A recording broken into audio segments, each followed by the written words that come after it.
Welcome back to Boys and Ghouls Film Review, folks. I'm your host, Sarah Stephenson. This is my co-host, Mike Stephenson. Hi, guys.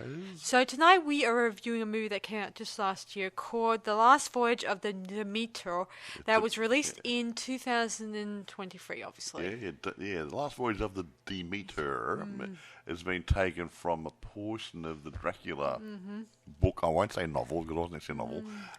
The period of time in between when Drac Baby left his hometown to go to London town. Yes. A little voyage of about 3 or 4 weeks, something or other. What happened on the boat? It was never actually went into any detail in the book. It just said, had a few problems. Yeah, it remains to be an unknown tale that has never been fully talked about. So they made a movie out of it. For good, bad, whatever, they've made a movie about it. I think somebody else made a movie about it as well, I think. Yeah, it was the movie series that came out in 2020. I think we saw that, didn't we? And we reviewed that one, which in the episode 2 that talked about the Voyage. Yeah. And this is just one of those ones, I guess. Both of them mostly were doing an account of something that had never been done before, which is a bit weird because never once have we done a story about Dracula's voyage, and I imagine that would have been a few, weeks voyage. Well, not a few weeks, just maybe depending on how far you have to travel from Romania to England. Isn't that right, Mike? Yeah, well, I think it was about 3 or 4 weeks. I can't remember now. Yeah, and it is a bit strange that over the years, since the beginning of time, or since the beginning of when we started movies, that we never even actually explored that part of the story. Not once, have we? No. I would have thought Hammer may have done it, or maybe even some of a filmmaker, or unless some of these studios said we are running out of patience, and we're not going to fund another Dracula movie, whether it's on a boat or on a yacht. So they decided to can the idea, or the filmmakers tried to persuade them to see it their way, but said, no, we're not going to. So they probably thought vampire movies were going to be not really so interesting as other types of horror-related movies, when you think. Yeah, something like that. Anyway, it doesn't matter.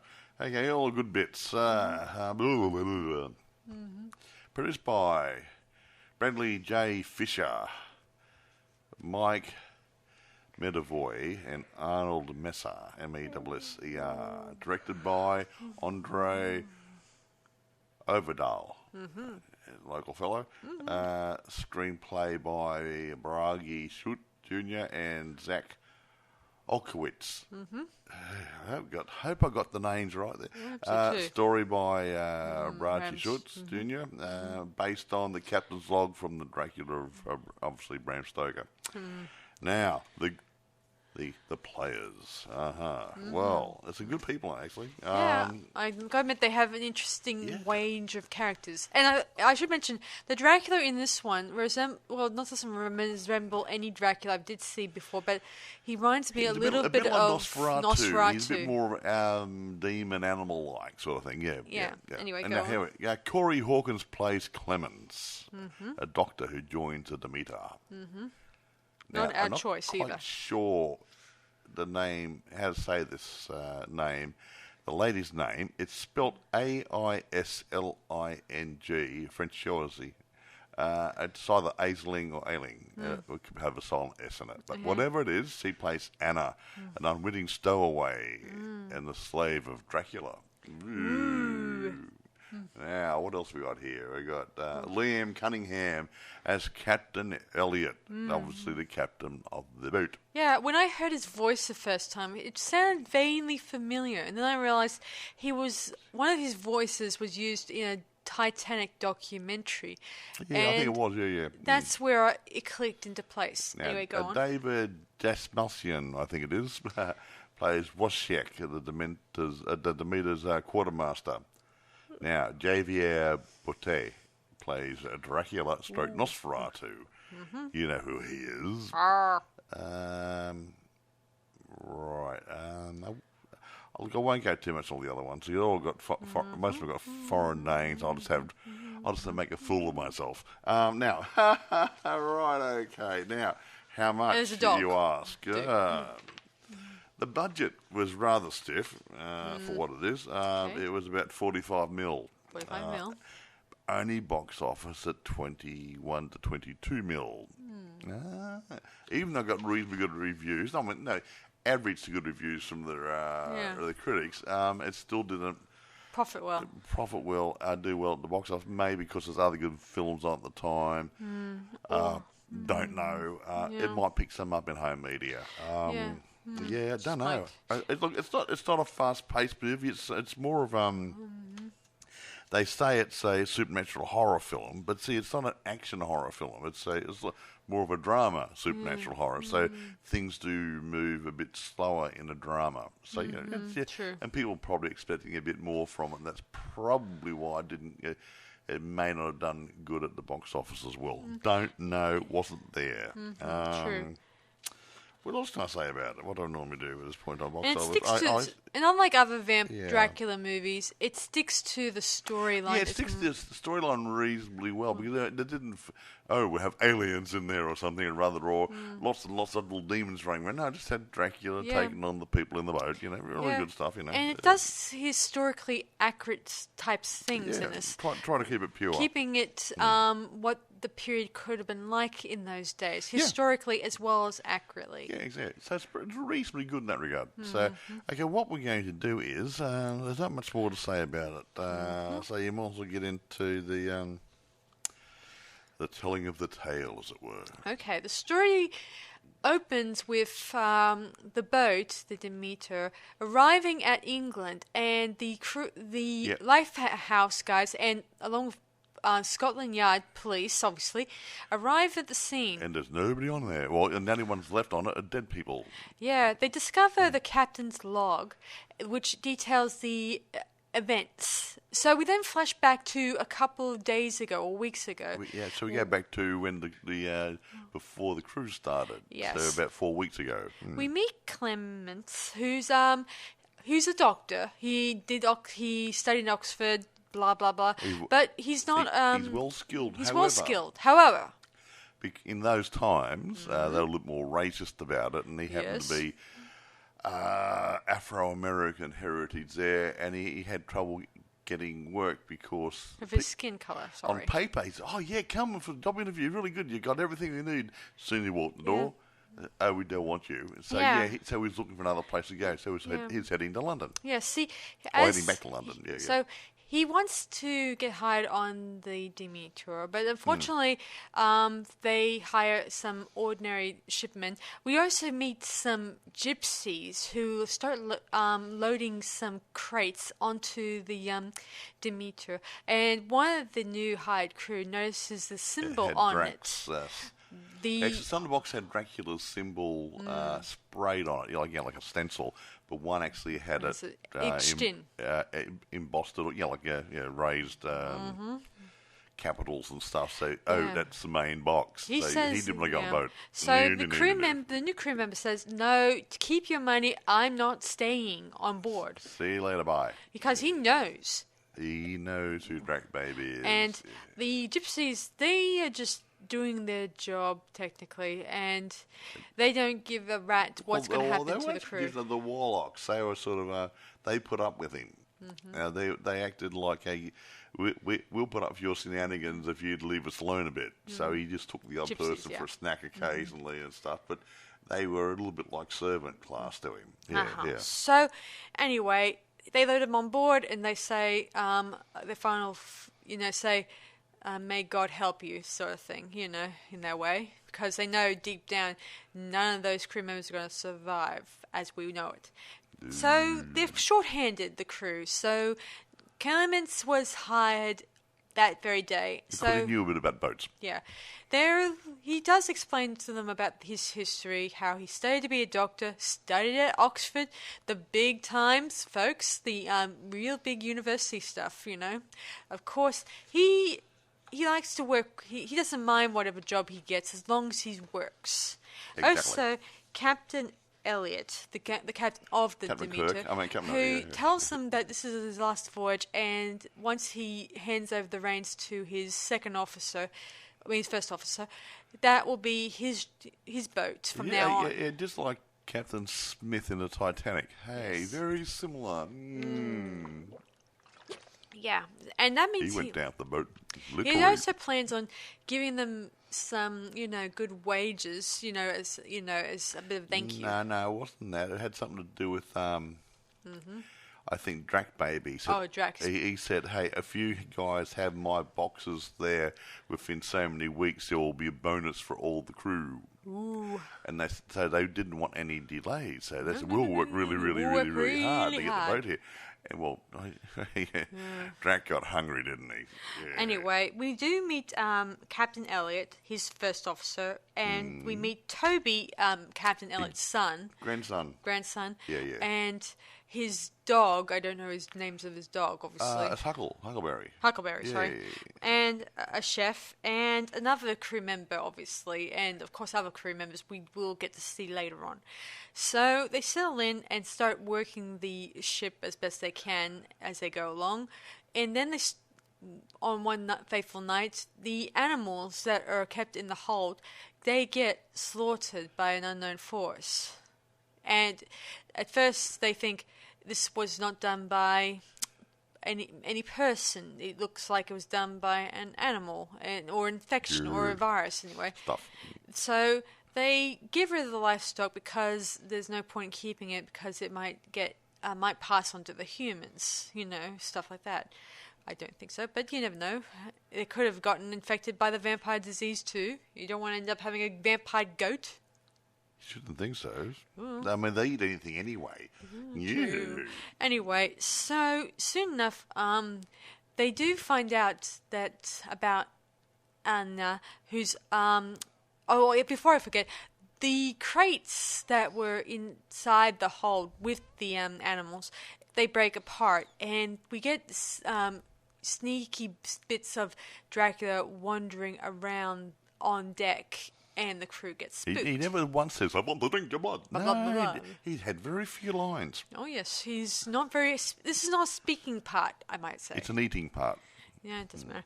Anyway, they do find Anna, and they say that they should get rid of her, like throw her overboard or something, saying that women are a jinx to be had on a boat. You know why? Why? Toilets. No. Or periods. Toilets, everything else. One girl, half dozen guys, 4 weeks. You get it. Anyway, they know that she's not feeling well. She's got, what's the term? Anemia, if that's a term. She wasn't well. She's lack of blood. So Clemens uses his expertise, his doctor knowledge, to give her a few transfusions every now and then, which kind of make her feel a little bit better. Not a lot better, but a little bit better. Well, it looks a bit of life, a bit of colour back into her cheeks. Anyway, soon enough, one of the other crew members, he gets bitten, and he gets placed inside they place him inside the boat, and they notice the bite marks, and they're similar to the animal bite marks. And Clemens is realizing we have something on board that is not that only Anna could probably explain it. Yeah. Of course, she does explain it. And a couple of crew members say that there is something on board, something dangerous, something dark, and they should just. Well, they also try to find the thing. Obviously, they search the ship. What's them to below and stuff. They don't even actually check the crates out, I don't think. Nah. Who would? It's not their property, is it? Yeah. Anyway, soon enough, they do find out from Anna that she was inside the crates. She was a willing meal to Dracula. She wasn't willing. She was donated by her little town, saying, hey, here's someone to have a nibble on, leave us alone. Yeah. Yeah. Didn't count on the fact they didn't count on Dracula's appetite. Anyway, so, but it didn't matter because I think they're practically letting the crew be picked off, obviously. Also, that we find out why Dracula is going over to England in the first place, not to America or to other parts. It turns out that Dracula's homeland is running out of people or running out of livestock to be fed to, off. Gobble, gobble, gobble. So this is a chance for Dracula to actually go overseas or go over to the next island to have next country to get his meal on. Yeah, and he heard that there's lots of people in London and places like that in a small area instead of his little country town he was living in. Yeah, forget about the whole other stuff you heard about Dracula, about him looking for love, about all that stuff, not looking for brides. He's looking for dinner. He's looking for food in this one. Yum. And anyone who's willing to be his obedient servants. Not... We saw one. Yeah. Anyway, the voyage continues on, and of course they do encounter this creature, and of course Toby, who's only a little boy, gets nibbled on. Although he does get chased down by the zombified crew member. I should mention this, guys, that unlike other vampire movies where you get to see the vampires become their, independent creatures of their own kind, Dracula is using them as just technically zombie slaves. Well, not zombie slaves. It's hypnotic. Hypnotized to do his bidding. Yeah, yes, it's just like that quote I heard where Dracula says to Lucy that he's going to make him like himself, and says, "I'm going to send you wide and sea to do my bidding." Meaning, this is nothing to do with romance. This is more to do with the fact he wants people to be controlled and manipulated. And he didn't even need a CV, folks. He's got a job just like that, hey? He then the Dracula kills Toby, and the captain is pretty much just upset. And he's starting to break down. And when they do get time to throw his son overboard, he suddenly sees his movements, or thinks he sees the movements. He thinks his movement. He's sewn up an old piece of sail, like they normally do, with some weight, so the body will sink to the bottom. But you see, he saw a movement. I saw it move, and he opened it up. And then we see his son's vampire fangs, but then we see the sun overhead when he burns his flesh off, and so much for a very peaceful funeral turns into a major barbecue. Yeah. But unfortunately, they throw him in the water, and that's the end of that. Well, yeah, put fire out. But it wouldn't matter, considering he's still dead. Anyway, so they have a little choice left, and the captain, he's becoming more and more, he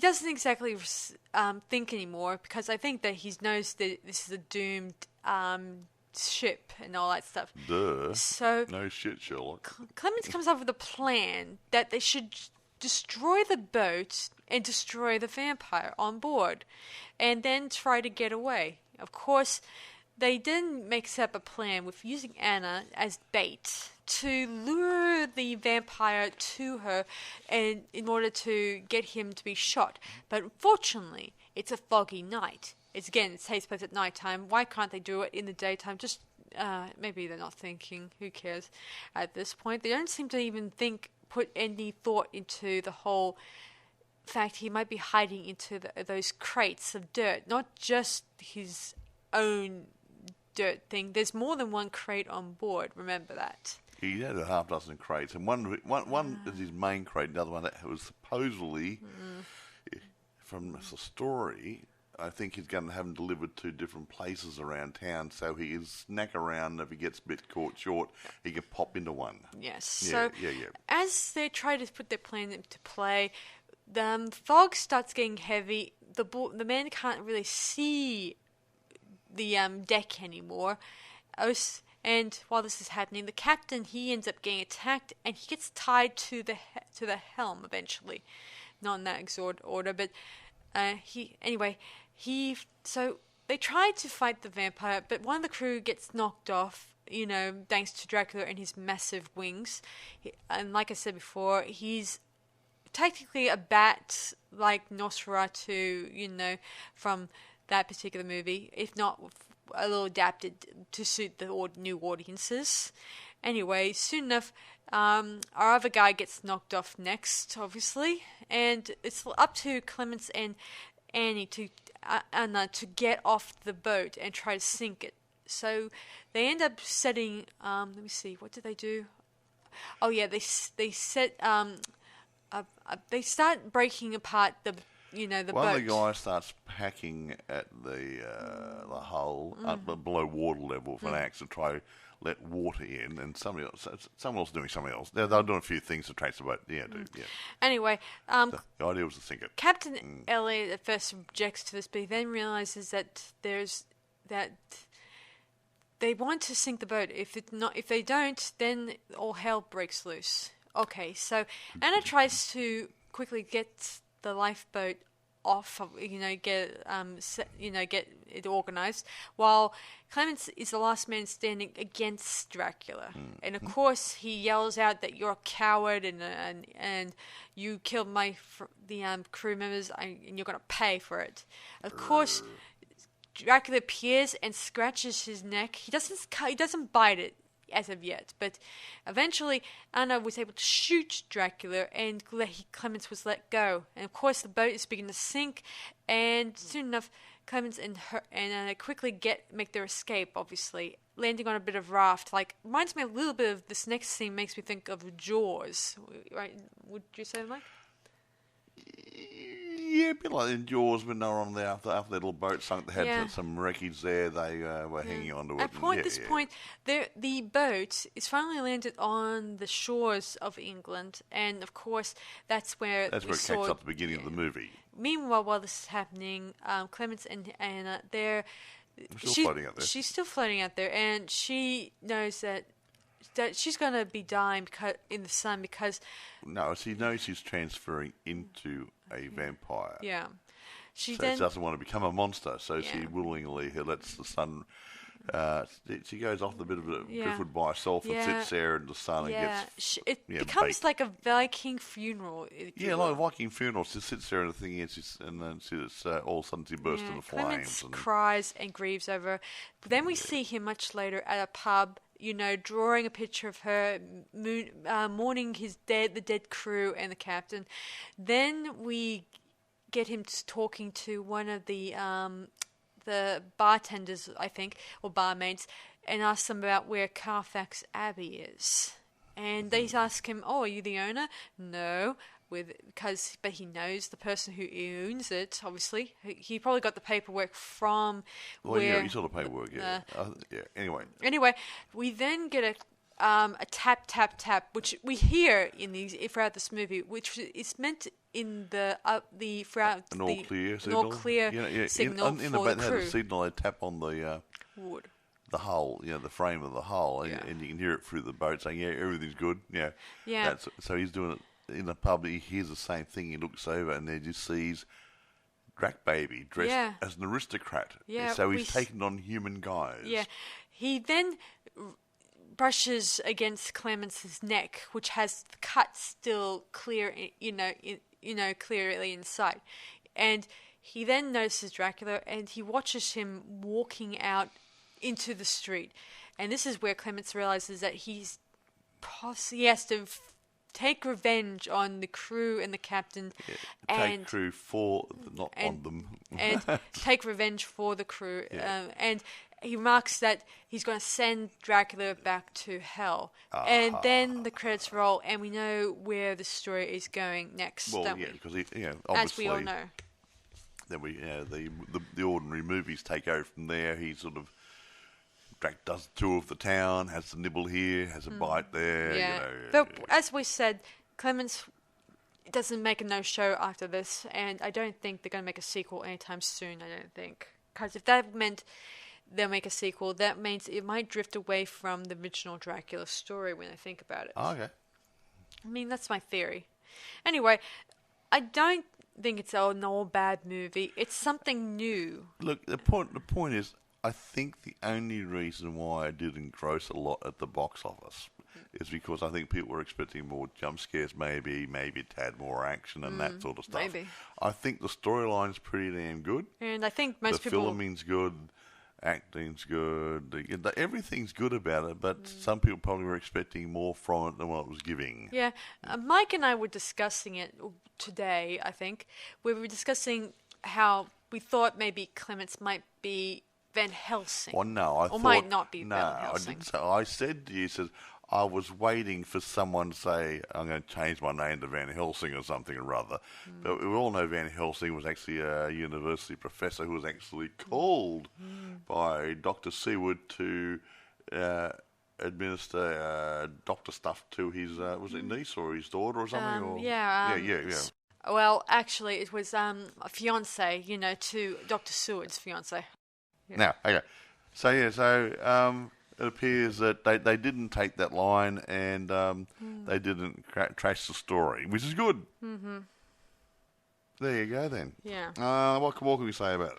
Well, I could say a lot, but unfortunately, I know that a lot of people probably were disappointed. I think they were probably thinking how much the story was too controlled, in my opinion. Well, but if it wasn't following the story in the book, then it would be if it was going in a different direction, it would mean it will have to be rewritten again. Like, we've already had so many versions that have been rewritten several times. Yeah. Whether they change the characters' roles from a loyal boyfriend to a loyal uncle or a loyal father, and then they changed Mina and Lucy's roles back, different, characters, and it goes on from there. It just continues to change hands depending on the studio or depending on the writer who writes these stories over and over. They just go ahead and change the story, and it doesn't matter if it fits the book.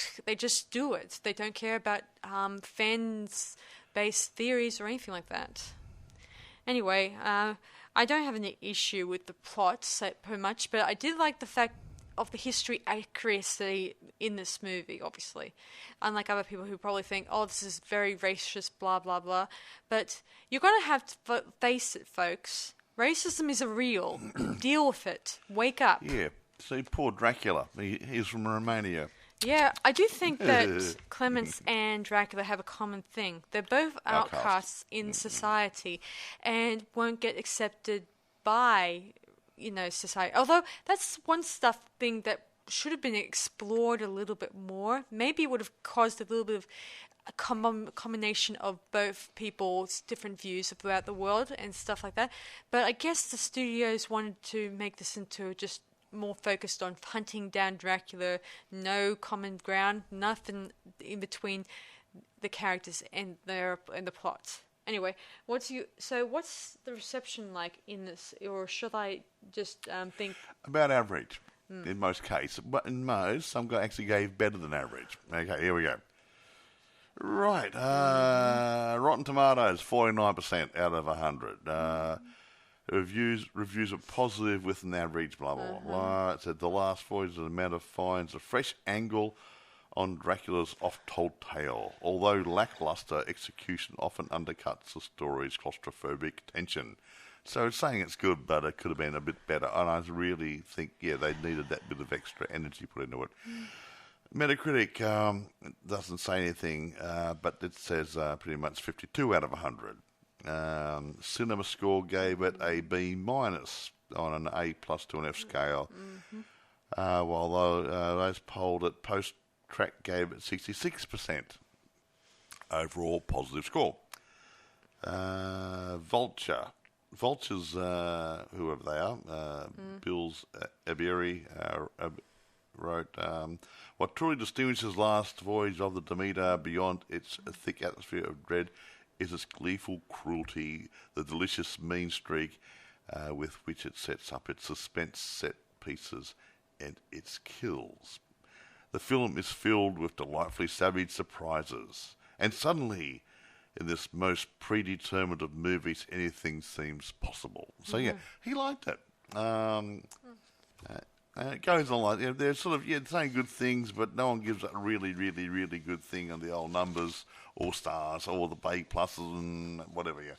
Now Roger Ebert Corporation. Roger Ebert. No, he's passed away, but his thing's still going. Yeah, I would think he was gave the film 3.5 out of 4. Quite surprising. It's saying it's a smart, well-made, and sometimes downright creepy tale on the tale that both horror buffs and regular moviegoers can appreciate in equal measure. Boston Globes, Oddie Henderson gives it 3 out of 4 stars, saying that this is good, fun summer fare shot in ominous shades of darkness by cinematographers Roman Austin and Tom Stern, and fueled by the effective score by Bear McCreary, and it isn't too obtrusive, so it actually fills the atmosphere quite nicely. Very nice. It just keeps going on like that. So, everyone likes it, but no one likes it enough to go to the theatre. Oh, well, there you go then. Well, maybe another movie came and took their fancy. I reckon it's a case of timing.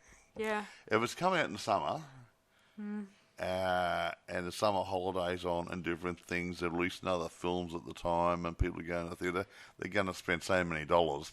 They can't see everything, so they chose what they believe to be better films. I was hoping that this one would be a lot better than the Invitation movie, obviously. I was a bit disappointed with that plot and the fact that it was just the trailer, when they released the trailer, it was too predictable what was going to happen and who was going to be held, who's going to be responsible for Dracula being there and stuff like that in that story. I mean, I did think it was really annoying that story was very predictable. And a little annoying when I think about it. Exactly. Anyway, so should we rate this now? Because I'm running out of ideas to talk about. I can't think of anything else to say. Okay, we'll leave that. Okay, here we go. Rating it. I'm going to give it a 9. I'm going to rate this a 9 myself, obviously. So I do think it's a good watch. It's a good watch. A good backstory, had character development, and a interesting storyline. I mean, I like the fact that in this Anna, who was she was placed in Dracula's keep as a bit of a drinking. She was a blood slave. Yeah, and it was interesting that she maintained her, humanity long enough to at least. But she was slowly turning, but because of the transfusions, it slowed it down. Mm-hmm. A bit like Lucy in the book, they gave her transfusions to try to save her, and she still turned. Yeah, I do wonder if one of the vampire theories was if you kill the head vampire that. Oh wait, they did that. Then at the end of Mina survived and managed to become human again. Obviously, so if they did the same thing with Lucy, she probably naturally would survive. Well, but she's already dead.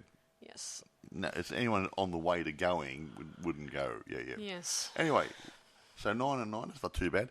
Now, where do you get it? Well, that's a good. Now, being a reasonably new release, you probably get it in lots of different places. Mm-hmm. It is for sale on eBay. It's for sale on Amazon. I couldn't see if it was for rent anywhere, but there's lots of other streaming services you might find it on. So, The Last Voyage of the Demeter, Demeter, 2023.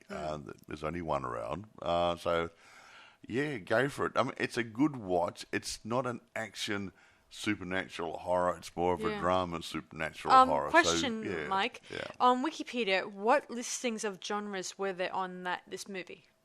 I just said that. So it says it's a supernatural horror. Okay, so but I think it's more of a drama supernatural horror, not an action supernatural horror. Yeah. Yeah. So you get it. So don't expect lots of action scenes of people running around ever decreasing circles and everything else. And with a crossbow. There's a little bit of action and stuff in it, but not enough to satisfy some people. Okay. True. No, it's a good watch. If you like reading and appreciate a good book, you'll appreciate this film because it plays like a book to me because books got a bit more substance to it. This does to a certain degree. So if you watch the film and say, "Oh yeah, right, that makes sense," and that would be, and it was taken from the captain's log from Dracula. I wonder how much of the words that were in the narration that were from the captain's log were used in this movie. Well, it wouldn't have been a lot because the captain's log wasn't huge. Yeah, that's true. Because obviously the main part of Dracula book was actually Mina's letters and Dr. Seaward's letters and John Harker's letters and a bit from the captain's log and another letter from here and a diary entry there. Yeah, it wasn't actually a story per se. It was all done by letters and journal entries and whatever and captain's logs and stuff. There's an interesting way to actually write a book. Yeah, but very interesting, very different. Yeah, and it's really interesting, as I said before in the part, just in this podcast, that it's interesting that they took a story that's untouched from the Dracula movies, and gone ahead and actually wrote an entire story focused on the whole voyage about Dracula, traveling from Romania to, England, obviously. When you think about it, I would have loved it if, when I saw the one back in 2020, the mini-series movie one, that wasn't bad. It was not too bad, and I thought it's a shame that they never went ahead and actually made that into a movie. See, when they put in a movie, usually like the one of Gary Oldman, Bram Stoker's Dracula, and that was a good film. I love that one. They had the bit there, we're on the boat, Dracula gets out, and all you hear is woof, woof, woof, woof, rah, scream, scream, scream, and that was about it for about 30 seconds. Yeah, that's the end of that. That was it. So, yeah. And of course, you get, on Bela Lugosi's version, you just hear about him, of Dracula, on board and going up. You see the boat going through a stormy sea, and that's about as far as it goes. And you get, from much later on, when the boat docked, that people who were policemen, came on and found the captain tied to the helm. The helm, the big wheel, the big steering wheel thing. Whatever it's called, I can't remember what it's called. It's called a helm. Anyway, and of course, this was in this movie, but then he got untied, and he kind of was willing to fight as much as he could for against the evil vampire. But who knows? Maybe he retied the captain onto there when he was still. I don't know. They could have made a mistake there. It was just that was a tiny mistake, but maybe they would have found evidence of rope burns into his flesh from being hoisted onto the steering wheel. I don't know. I could be wrong. Whatever. I'm not a forensics doctor, so I can't really say what what they saw or seen. Anyway. Yes. That's it?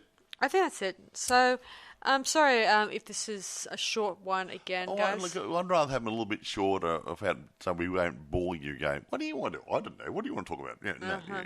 So, this one is a little bit shorter, but not that much shorter. Yes. It's about 40 minutes almost. So, we're doing pretty good. Yes, so that's about it from us, folks. So, we'll let you know what we're going to be reviewing next time. I haven't decided yet. Since SpongeBob SquarePants. No. Tinkerbell. No. Good. Anyway, that's about it from us, guys. So this is Sarah Stephenson. And Michael. Saying see you guys around on Boys and Ghouls Film Review. Bye for now and have a good week. Bye, guys.